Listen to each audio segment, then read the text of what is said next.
Seri 10 Pedang Kayu Harum, Si Kumbang Merah, Cerita, Ho Ping Hu, Audiobook, Novel Silat, Bab 23. Melihat tamu itu menjadi bingung, sekarang Qi Liong yang melanjutkan keterangan Sun Bi. Ketahuilah, Tang To aku adalah murid pendekar sadis Cheng Tianxin di Pulau Teratai Merah. Ah, sungguh hal ini sama sekali tidak pernah disangka oleh Chun Sek. Tentu saja dia tahu siapa itu pendekar sadis. Dan dia pun mengerti sekarang. Memang Kui Hong adalah cucu pendekar sadis, cucu luar, maka kalau pemuda ini murid pendekar sadis, otomatis Kui Hong dapat dianggap sebagai murid keponakannya. Akan tetapi, kalau begitu, bagaimana pula Pangcu menganggap Kui Hong sebagai musuh? Dialah yang menjadi gara-gara sehingga aku terpaksa pergi meninggalkan Pulau Teratai Merah untuk selamanya. Tetapi tidak perlu kujelaskan persoalannya. Kata ketua itu yang tentu saja merasa tidak enak mengingat akan pengalamannya di Pulau Teratai Merah itu. Pada waktu Kui Hong berkunjung ke Pulau Teratai Merah, tempat tinggal kakek keluarnya, seketika Qi Liong jatuh-jatuh cinta dan tergila-gila kepada gadis itu. Dia berusaha merayu, namun bukan saja ditolak oleh Kui Hong, bahkan gadis itu marah-marah dan menyerang dirinya. Peristiwa itu diketahui oleh Suhu dan Subonya sehingga dia merasa malu dan malam itu juga dia melarikan diri meninggalkan Pulau Teratai Merah sambil membawa benda-benda berharga, bahkan dia juga membawa lari pedang pusaka Ginhua Qiam. Dia berniat untuk mencari musuh besar pembunuh ayahnya, yaitu Siang Koan Cikang, akan tetapi sampai sekarang usahanya itu belum juga berhasil. Dan bagaimana dengan engkau, Toksi Moli? Bagaimana engkau juga mengenal Chia Kui Hong dan memusuhinya? Tanya Tang Chun Sek. Dia merasa girang setelah mendengar keterangan ketua itu yang ternyata murid pendekar sadis sehingga dia tidak merasa heran kalau ketua itu mempunyai ilmu kepandaian yang demikian hebat. Ketua itu dan dia memiliki dasar ilmu silat yang sama, yaitu dari Chin Ling Pai walaupun mereka berdua masing-masing memiliki pula ilmu-ilmu lain. Ji Sun Bi menghela napas panjang dan Qi Liong yang menjawab. Dia pernah bertanding dan dikalahkan oleh Chia Kui Hong. Bahkan hampir saja dia tewas ketika terjatuh ke dalam jurang tebing yang curam. Ji Sun Bi cemberut dan mukanya berubah merah, sepasang matanya berkilat. Lain kali akan kubunuh gadis setan itu. Pertemuan lalu dilanjutkan dengan pesta makan minum untuk menghormati persekutuan baru itu. Chun Sek diterima dengan tangan terbuka oleh Qi Liong dan mulai saat itu pula Chun Sek merupakan pembantu utama dari pasangan Qi Liong dan Sun Bi. Bahkan dia pun mulai hari itu menjadi seorang kekasih baru dari Ji Sun Bi yang tak pernah merasa puas dengan laki-laki itu. Tentu saja Kim Lian Pangcu bisa memaklumi hal ini sebab dia memang tak pernah merasa cemburu. Bahkan memberi kebebasan sepenuhnya kepada Ji Sun Bi untuk mengadakan hubungan dengan pria manapun juga. Seperti juga Ji Sun Bi tidak peduli dengan wanita mana ketua itu berhubungan. Maka terdapatlah hubungan segitiga yang amat akrab dan aneh antara Ji Sun Bi, Sim Qi Liong, dan Tang Chun Sek. Namun tiga sekawan ini merupakan kesatuan yang berbahaya sekali karena ketiganya mempunyai ilmu kepandaian tinggi. Apalagi setelah kini Hek Tok Pang menjadi sekutu mereka pula. Perkumpulan teratai emas itu menjadi semakin kuat dan semakin terkenal. Mereka terus melebarkan sayap kekuasaannya ke kota-kota lain, tetapi mereka tidak bergerak sebagai pemberontak. Malah sebaliknya mereka menyusup ke dalam gedung-gedung para pejabat dan mendekati para pejabat dengan sogokan-sogokan. Kemudian mereka menaklukkan tokoh-tokoh dunia persilatan dengan mengalahkan para pemimpinnya. Namun tidak menanam permusuhan dan kebencian karena setelah berhasil mengalahkan, mereka lalu mendekati dan menarik bekas lawan itu untuk menjadi sekutu mereka. Maka makin kuatlah Kim Lian Pang di bawah pimpinan Sim Qi Liong yang dibantu dengan setia oleh Ji Sun Bi dan Tang Chun Sek itu. Mulailah mereka menyebar anak buah Kim Lian Pang yang jumlahnya semakin banyak itu.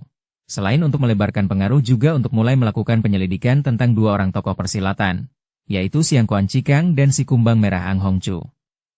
Yang pertama untuk sang ketua, dan yang kedua untuk Tang Chun Sek. Pek Han Siong melangkah lesu. Sebenarnya pemandangan alam di sekitar pegunungan itu amat indahnya pada pagi hari yang cerah itu. Namun tiada keindahan di luar diri bagi seseorang yang menanggung derita di dalam dirinya. Keindahan bukan terletak di luar, melainkan di dalam diri. Kalau batin sedang terlanda duka, apapun yang dilihat oleh mata akan nampak tidak indah lagi. Dan pada saat itu, Pek Han Siong sedang dilanda duka. Cintanya terhadap Siang Koan Bhilian ditolak.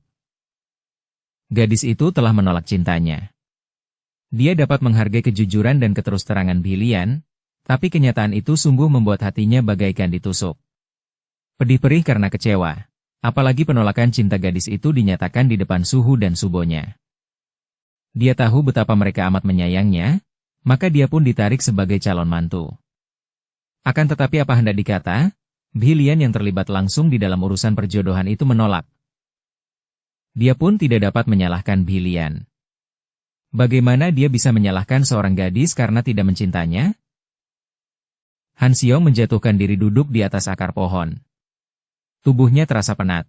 Semalam suntuk dia tak pernah berhenti, terus saja berjalan meskipun lambat, tak tentu arah tujuan sampai pada pagi hari itu dia tiba di pegunungan itu yang tidak dia ketahuinya namanya.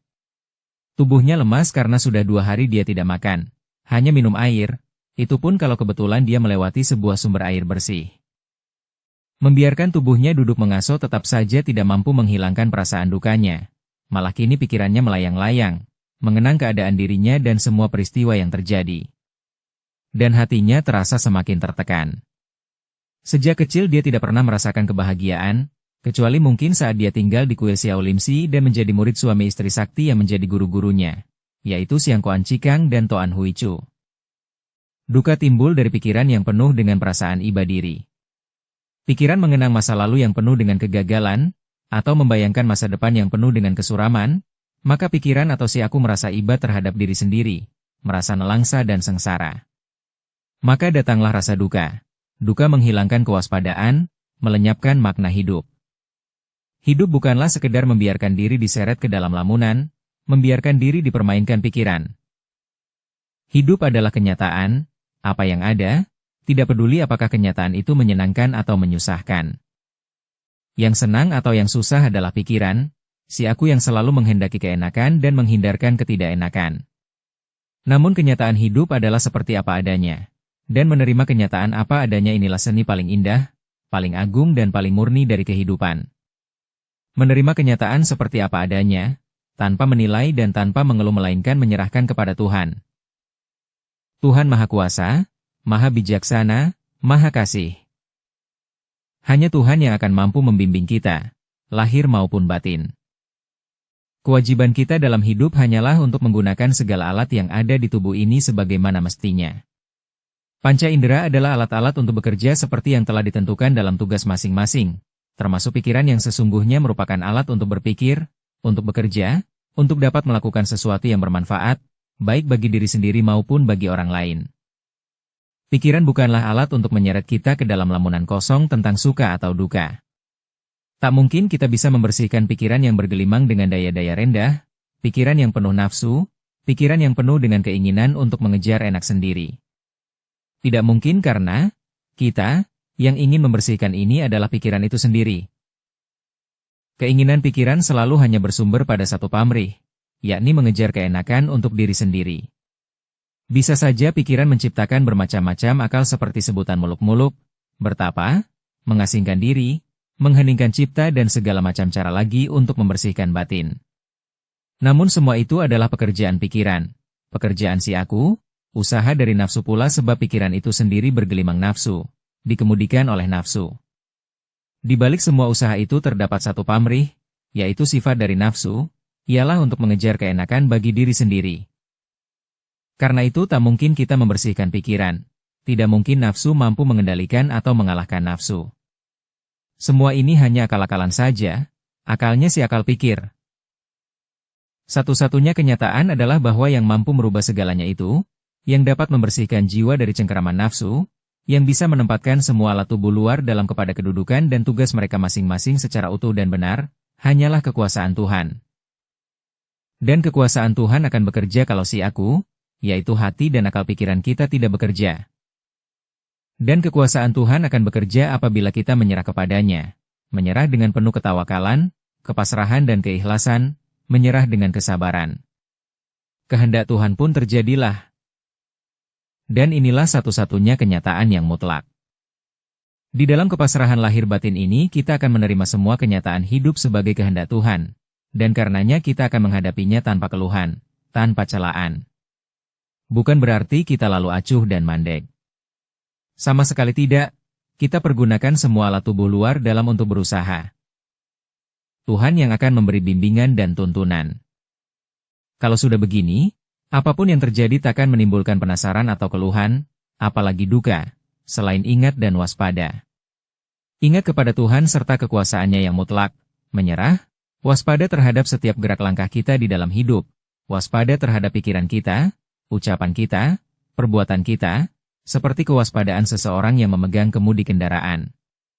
Dan Tuhan Maha Kasih, muridku, Han Xiong.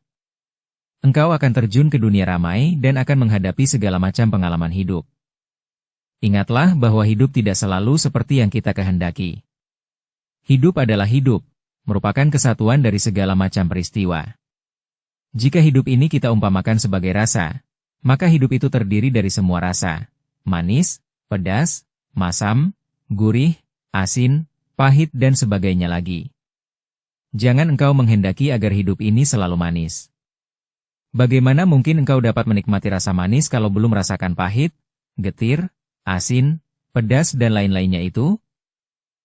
Karena itu bersiaplah engkau, jangan terkulai hanya oleh suatu peristiwa atau keadaan saja, karena apapun yang terjadi, itu hanyalah sebagian kecil saja dari hidupmu. Bangkitlah dan senyumlah, terimalah segala peristiwa dengan tabah, lalu jadikanlah segala pengalaman sebagai guru. Tuhan selalu besertamu bila mana engkau tabah dan selalu pasrah kepada kekuasaannya.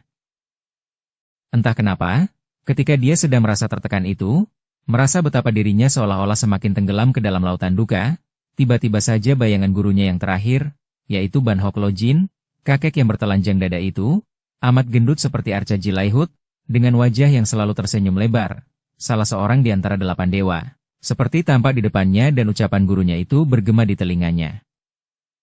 Seketika bangkitlah semangat dan batin Han Xiong. Dia merasa seperti disiram air dingin. Betapa bodohnya membiarkan diri tenggelam ke dalam kedukaan yang hanya dibikinnya sendiri. Tadi pikirannya sudah berubah menjadi tangan kejam yang remas-remas dan mencengkeram hati dan perasaannya sendiri. Dia segera bangkit, wajahnya tersenyum, matanya yang tadinya sayu itu kini berkilat dan mencorong, dan pada saat itu pula dia mendengar betapa perutnya berkeruyuk dengan nyaring. Hahaha, dia tertawa bebas lepas seperti orang gila. Hahaha, engkau tolol, engkau tolol, terima kasih, suhu, terima kasih. Dia lalu menepuk-nepuk perutnya yang kempis. Maafkan aku, perut, aku sampai lupa kepadamu. Baiklah, sekarang mari kita mencari makanan untukmu. Han Xiong melompat dan menuruni bukit itu. Akan tetapi tiba-tiba saja dia harus berhenti karena di depannya mendadak muncul 5 orang dengan senjata pedang di tangan dan sikap mereka mengancam.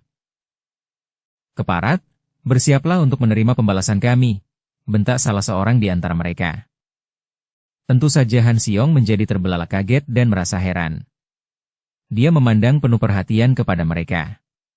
Yang tadi berbicara adalah seorang pria setengah tua, berusia kurang lebih 50 tahun, bertubuh tinggi tegap dan gagah. Di wajahnya terbayang kegagahan namun diliputi duka dan kemarahan. Pakaiannya sederhana, akan tetapi serba putih, demikian pula pakaian 4 orang lainnya, pakaian berkabung. Orang kedua amat menarik perhatian. Ia adalah seorang gadis yang usianya kurang lebih 18 tahun, wajahnya yang putih halus itu berbentuk bundar, cantik dan bersih, matanya jeli dan bibirnya tipis. Rambutnya panjang dibiarkan berjuntai ke belakang dalam bentuk 2 buah kuncir hitam yang tebal dan panjang sampai ke pinggul. Gadis ini juga memegang sebatang pedang. Dukung channel Novel Silat dengan subscribe, follow, like, komen dan share. 3 orang lainnya adalah pria berusia kurang lebih 30 tahun. Ketiganya bersikap garang dan gagah. Seperti orang pertama dan gadis itu, mereka juga berpakaian serba putih dan wajah mereka diliputi kedukaan dan kemarahan. Hei, nanti dulu, teriaknya ketika mereka itu secara serentak sudah menyerangnya tanpa peringatan lebih dahulu. Hal ini hanya menunjukkan bahwa mereka itu benar-benar sudah marah sekali kepadanya dan amat membencinya. Gerakan pedang mereka ganas dan cepat, juga mengandung tenaga yang cukup kuat. Ilmu pedang yang sumbernya dari selatan, dikombinasikan dengan tendangan-tendangan yang menyusul tusukan atau sabetan pedang. Teriakannya tidak memperoleh tanggapan dari mereka, bahkan 5 orang itu menyerang dengan hebatnya. Terpaksa Han Xiong menggerakkan tubuhnya, berloncatan ke sana-sini dan melihat mereka terus mendesak. Dia segera memainkan Kuan Im Sin Kun, silat sakti Kuan Im, yang lemah lembut namun tubuhnya bagaikan sehelai kapas saja yang sukar untuk dibabat pedang sehingga babatan atau tusukan itu selalu luput. Tubuhnya menjadi demikian ringan, akan tetapi juga sangat cepat sehingga sampai belasan jurus, serangan 5 orang itu tak pernah mengenai sasaran. "Hei, nanti dulu, mari kita bicara dulu," teriak Han Xiong penasaran. Karena dia tidak mengenal mereka, tentu saja dia tak mau membalas, khawatir kalau dia akan melukai mereka dan hal ini tentu akan menambah kebencian mereka yang belum diketahui sebabnya. Dia ingin menggunakan ilmu sihir untuk menundukkan mereka, akan tetapi dia pun khawatir kalau mereka akan merasa terhina dan tersinggung sehingga kembali hal itu akan menambah kebencian mereka kepadanya. Dia akan menggunakan usaha lain, yaitu memperkenalkan diri karena dia menduga bahwa tentu mereka itu keliru mengenal orang. Mereka bukan perampok dan sama sekali tidak nampak seperti orang-orang jahat. Begitu mendapat kesempatan, tubuhnya tiba-tiba melayang naik ke atas pohon sehingga mengejutkan 5 orang pengeroyok itu yang tiba-tiba saja kehilangan lawan dan mereka semua kini memandang ke atas, ke arah pemuda itu yang sudah berdiri di atas cabang pohon. Pandang mata mereka kagum akan tetapi juga penuh kebencian. "Hei, apakah Ngowi, kalian berlima, terlalu banyak minum arak hingga mabok? Aku Pek Han Xiong selama hidupku baru sekali ini melihat Ngowi, apalagi bermusuhan. Mengapa tiada hujan tiada angin Ngowi menyerang aku demikian ganas dan kejam?" Mendengar ini, 5 orang itu saling pandang, dan pria setengah tua tadi berseru lantang. "Sobat, coba sekali lagi katakan. Siapa namamu?" Han Xiong tersenyum. Tahulah dia kini bahwa memang mereka sudah keliru menyangka orang, atau keliru mengenal orang. "Namaku Pek Han Xiong, dan selama hidupku belum pernah aku bertemu dengan Ngowi." "Engkau, bukankah engkau Kim Lian Pangcu? Wajah dan bentuk tubuhmu mirip sekali," kata orang tua itu lagi. "Ayah, kita baru melihatnya 1 kali, itu pun tidak terlalu jelas." "Agaknya kita sudah salah mengenal orang," kata gadis itu. Sekarang Han Xiong tertawa. "Hahaha, paman yang baik, orang macam aku ini mana bisa menjadi pangcu, ketua? Apalagi ketua perkumpulan teratai emas, bahkan teratai tembaga pun tidak. Aku seorang perantau, tidak memiliki kedudukan apapun." "Wah, kalau begitu maafkan kami, orang muda. Ih, kalian berempat ini mengapa tidak memberitahu? Aku sudah tua, mungkin mataku mulai kurang awas, akan tetapi kalian," omelnya kepada putrinya dan 3 orang itu. Han Xiong sudah melompat turun dan gayanya melompat membuat 5 orang itu berseru kagum. Mereka seperti melihat seekor naga atau seekor garuda melayang turun dari atas pohon itu dan ketika kedua kakinya tiba di atas tanah, sama sekali tidak terdengar suara. Diawali oleh laki-laki setengah tua, kini 5 orang itu menyambut Han Xiong dengan 2 tangan diangkat di depan dada sebagai tanda penghormatan. Han Xiong cepat membalas penghormatan mereka. Karena mereka kini tidak lagi memusuhinya. Dia pun tidak berani bicara main-main. "Paman, seperti kukatakan tadi, aku Pek Han Xiong tidak pernah bertemu dengan Ngowi sebelumnya. Apa sebabnya Ngowi mendadak menyerangku? Mohon penjelasan, Paman, agar hatiku tidak tegang dan penasaran lagi." Pria itu menengok ke kanan kiri, lalu berkata, "Di sini masih daerah kekuasaan musuh, Tai Hiap. Terlalu lama di sini kita bisa dikepung musuh. Marilah ikut dengan kami ke tempat tinggal kami, Tai Hiap, dan di sana kami akan menceritakan semuanya dengan jelas." Walaupun dia tersenyum dan merasa tidak enak disebut Tai Hiap, pendekar besar, akan tetapi Han Xiong yang merasa penasaran dan ingin tahu itu mengangguk dan mengikuti mereka menyusup ke dalam hutan. Dia tertarik melihat ada tanda gambar seekor burung Raja Wali Putih pada baju mereka berlima, yaitu di dada kiri. Tentu mereka ini dari sebuah perkumpulan, pikirnya. Akan tetapi dia kecelik kalau tadinya dia menyangka akan diajak pergi ke sebuah rumah perkumpulan besar di salah satu kota terdekat. Dia bukan diajak ke kota, melainkan ke sebuah bukit, kemudian mereka mengajaknya masuk ke dalam sebuah gua besar yang tersembunyi. Biarpun demi kesopanan dia diam saja, akan tetapi di dalam hatinya timbul pertanyaan. Siapakah mereka ini dan perkumpulan apa yang bersarang di sebuah gua tersembunyi? Mereka ini seperti orang-orang buruan saja, seperti pelarian. Ternyata di dalam gua itu terdapat tikar bersih yang terhampar di atas lantai goa. Gua itu pun cukup besar, cukup untuk menampung puluhan orang. Akan tetapi di situ sunyi saja, tidak ada orang lain kecuali mereka berenam. Silakan duduk, Tai Hiap. Maafkan, di sini tidak ada bangku atau kursi. Terpaksa duduk di atas lantai. Tidak mengapa, Paman, kata Han Xiong dengan tenang, walaupun hatinya semakin tertarik karena keadaan mereka itu jelas tidak sewajarnya.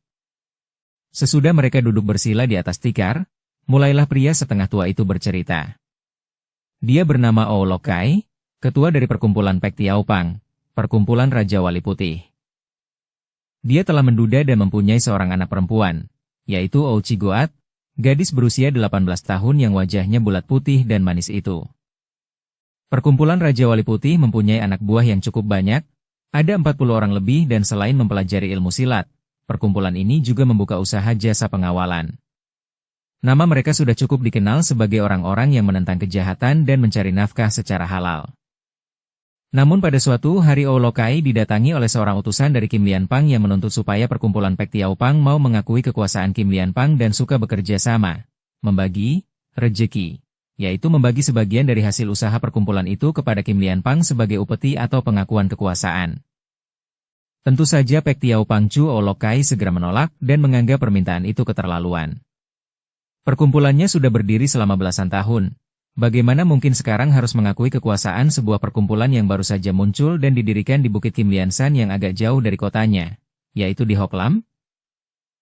Akibat penolakan itu, lalu muncullah seorang pemuda yang mewakili ketua Kim Lian Pang menantang untuk mengadu kepandaian. Karena marah, Ou Cigoat melayani tantangan pemuda dari Kim Lian Pang itu. Akan tetapi Cigoat kalah jauh, bahkan ketika Ou Lokai sendiri maju, dia pun hanya mampu bertahan belasan jurus saja lalu roboh dan kalah. Setelah mengalahkan mereka ayah dan anak, utusan Kim Lian Pang ini kembali membujuk agar Ou Pangcu suka takluk dan menyerah. Namun ketua Pek Tiaopang ini tidak sudi menyerah. Juga puterinya dan semua anak buah Pek Tiaopang tak sudi menyerah dan tidak sudi membagikan hasil kerja mereka kepada perkumpulan itu. Karena kami tetap saja menolak, beberapa kali Kim Lian Pang mengirimkan jago-jagonya untuk menyerang kami. Dan memang mereka mempunyai banyak orang pandai, terutama sekali kedua orang pembantu ketua, pemuda dan wanita iblis itu.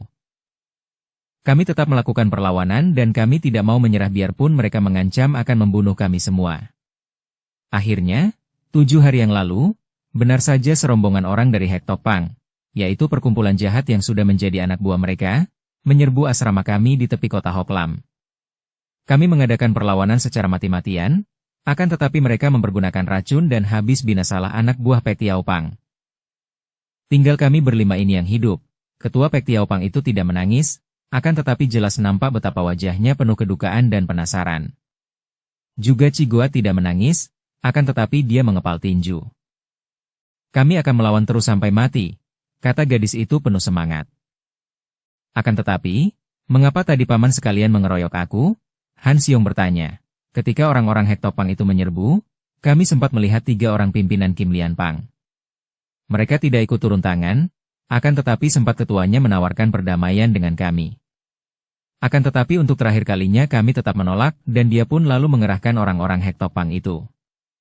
Ketuanya itulah yang mirip dengan Tai Hiap. Kami memang sedang mengintai dan menanti saat yang baik. Kalau pemimpin mereka keluar, maka kami akan menyergap dan membunuhnya. Ketika Tai Hiap muncul, kami mengira Tai Hiap adalah ketua Kim Lian Pang yang bernama Sim Ki Leong itu. Siapa? Han Xiong bertanya, kaget mendengar nama itu. Namanya Sim Ki Leong. Orangnya masih muda, sekitar 22 tahun. Betul sekali. Apakah Tai Hiap sahabatnya? Tanya Cigoat dengan suara mengandung kekhawatiran. Han Xiong menoleh sehingga 2 pasang mata bertemu, bertaut dan gadis itu menundukkan mukanya. Jelas nampak kedua pipi yang putih halus itu kemerahan. Sama sekali tidak bersahabat, Nona, justru pernah kami saling bermusuhan. Dia pernah membantu pemberontakan seorang datuk sesat terhadap pemerintah. Dia memang lihai sekali dan sayang bahwa ketika gerombolan itu diserbu, dia sempat melarikan diri. Dan siapakah 2 orang pembantunya yang lihai itu? Seorang pemuda yang amat lihai pula bernama Tang Chun Sek, kata Pek Tiaopang Chu Ou Lokai. Han Xiong mengerutkan alis dan menggeleng kepala, tidak mengenal nama itu. Dan seorang wanita iblis, yaitu Toksimoli Jisunbi, kata Chi Goat. Kiranya siluman betina itu? Kembali Han Xiong terkejut. Dia dulu juga membantu gerombolan pemberontak, kiranya berhasil menyelamatkan diri. Kalau mereka yang memimpin, tentu Kim Lianpang merupakan perkumpulan yang kuat dan juga jahat.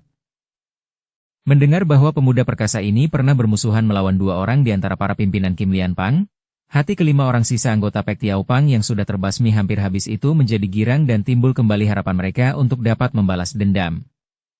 Lokai cepat-cepat berlutut dan menghadap pemuda itu sambil berkata, "Pek Tai Hiap, mohon Tai Hiap sudi menolong kami." Terkejut juga Han Xiong ketika melihat orang tua itu berlutut. Cepat dia memegang kedua pundaknya dan mengangkatnya duduk kembali. "Pangcu, harap jangan begitu. Tanpa kau minta sekalipun, kalau aku melihat 2 orang jahat itu merajalela, sudah pasti aku akan menentang mereka. Kalau Tai Hiap sudi turun tangan, sudah pasti mereka akan dapat kita hancurkan. Mari kita menyerbu sarang mereka di puncak Kim Liansan, Pek Tai Hiap," kata pula ketua Pek Tiaopang itu penuh semangat, sedangkan putrinya serta 3 orang pembantunya juga mengangguk dan penuh semangat. Mereka berlima sudah siap untuk membalas dendam dengan taruhan nyawa mereka. Akan tetapi Han Xiong tetap tenang dan menggerakkan tangan menyatakan tidak setuju.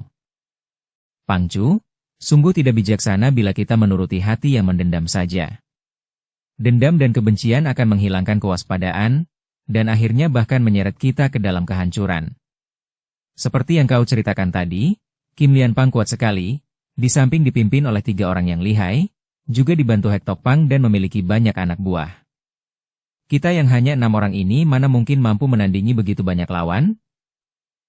Belum lagi jika diingat bahwa sarang perkumpulan sejahat itu tentu penuh dengan jebakan dan perangkap rahasia." "Aku tidak takut," tiba-tiba Chi Goat berseru sambil mengepal tinju. Han Xiong tersenyum dan memandang kagum kepada gadis itu. "Kegagahanmu sangat mengagumkan dan kuhargai, Nona. Akan tetapi, dalam menghadapi lawan yang kuat dan jumlahnya besar, tidak mungkin kita hanya mengandalkan keberanian. Keberanian karena dendam akan membuat kita nekat dan tanpa perhitungan, dan aku tak ingin membiarkan kita semua mati konyol." Lokai mengangguk-angguk kemudian menarik napas panjang. "Sekarang baru aku melihat kebenaran ucapanmu, Tai Hiap. Memang kami sudah menjadi gila akibat dendam sehingga kami tidak memperhitungkan bahaya dan kemungkinan kalah.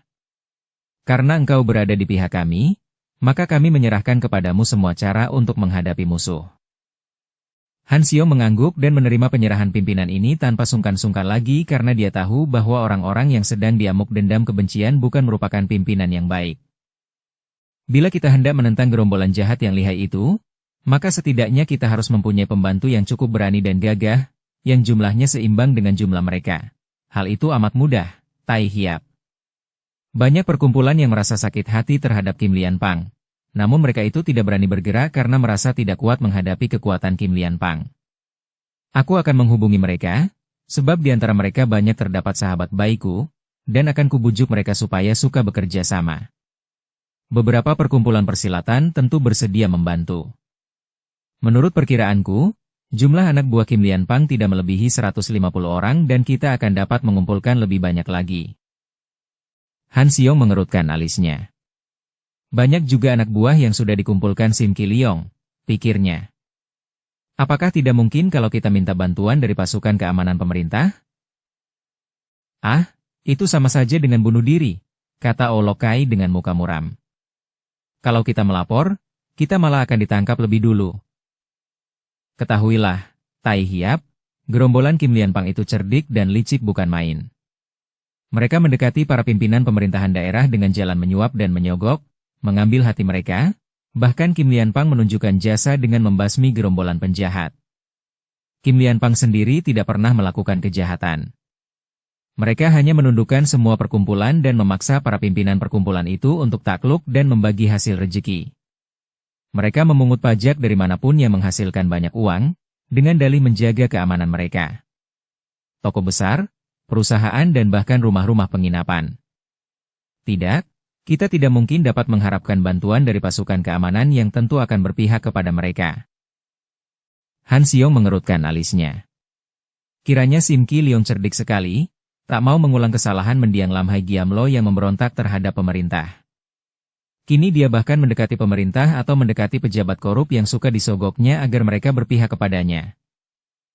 Memang satu-satunya jalan untuk mengumpulkan pasukan adalah seperti yang diusulkan Ou Pangcu tadi, yaitu mengumpulkan orang-orang yang mendendam kepada Kim Lian Pang. Baiklah, Ou Pangcu, engkau kumpulkan orang-orang yang mau diajak menyerbu Kim Lian Pang. Sesudah mereka siap, kita kepung puncak itu kemudian kau ajukan tantangan kepada Sim Kiliong untuk mengadu kepandaian di lereng. Aku akan menghadapinya dan ketika aku sedang bertanding dengan para pimpinan itu, maka kau kerahkan pasukan kita untuk menyerbu ke atas. Akan tetapi harus berhati-hati terhadap jebakan dan perangkap. Sebaiknya kita pergunakan api untuk memaksa mereka semua keluar sehingga kita tak perlu harus menerjang jebakan dan perangkap berbahaya, kata Olokai yang kini telah tenang, tak lagi didesak dendam yang membuatnya nekat. Han Xiong mengangguk girang. Siasatmu itu tepat sekali, Pangcu. Marilah kita mulai bekerja, aku akan mempersiapkan diri dan karena engkau membutuhkan waktu untuk mengumpulkan tenaga bantuan, maka sebaiknya kalau aku menanti pada rumah penginapan di kota terdekat. Han Xiong lantas bangkit berdiri. Ketua Pek Tiaopang itu pun cepat-cepat bangkit. Tai Hiap, sebaiknya jika Tai Hiap tinggal bersama kami. Walaupun asrama kami di Hoklam telah dihancurkan oleh Kim Lian Pang, akan tetapi kami dapat tinggal di rumah seorang murid kami ini. Dia menunjuk kepada seorang di antara 3 orang anggota Pek Tiaopang itu. Dia memiliki rumah besar dan kita semua dapat tinggal untuk sementara di sana. Benar sekali, Pek Tai Hiap, kata pria berusia 30 tahun itu. Rumah kami cukup besar dan kami dapat menyediakan sebuah kamar untuk Tai Hiap. Orang itu bernama Tioki dan sikapnya ramah. Karena merasa bahwa memang lebih baik jika dia tidak berpisah dari 5 orang itu, Han Xiong lalu menyetujui dan berangkatlah mereka meninggalkan goa dalam hutan itu, pergi ke kota Hoklam. Akan tetapi mereka bersepakat bahwa goa yang tersembunyi itu akan dijadikan markas baru untuk kegiatan mereka saat melakukan penyerbuan terhadap Kim Lian Pang karena tempat itu baik sekali. Merupakan goa dalam hutan di bukit yang tidak berjauhan dari Kim Lian San. Beberapa hari saja sesudah dia tinggal di rumah Tioki, Han Xiong merasa benar bahwa dia amat dihormati dan diperhatikan. Terutama sekali Ouci Goat, gadis itu sendiri yang melayaninya, mencuci pakaiannya, membersihkan kamarnya. Perhatian Ci Goat terhadap dirinya sungguh membuat dia merasa sungkan dan malu. Berkali-kali dia melarang gadis itu mencucikan pakaiannya, namun Ci Goat tetap memaksanya. Tai Hiap adalah tamu agung kami, bagaimana harus mencuci pakaian sendiri? Lagi pula aku seorang wanita, sudah selayaknya kalau mencucikan pakaian Tai Hiap. Harap jangan sungkan, Tai Hiap, bukankah kita telah bersahabat dan Tai Hiap adalah penolong kami? Bersambung ke bab 24. Dukung kami dengan subscribe, follow, like, komen dan share. Terima kasih.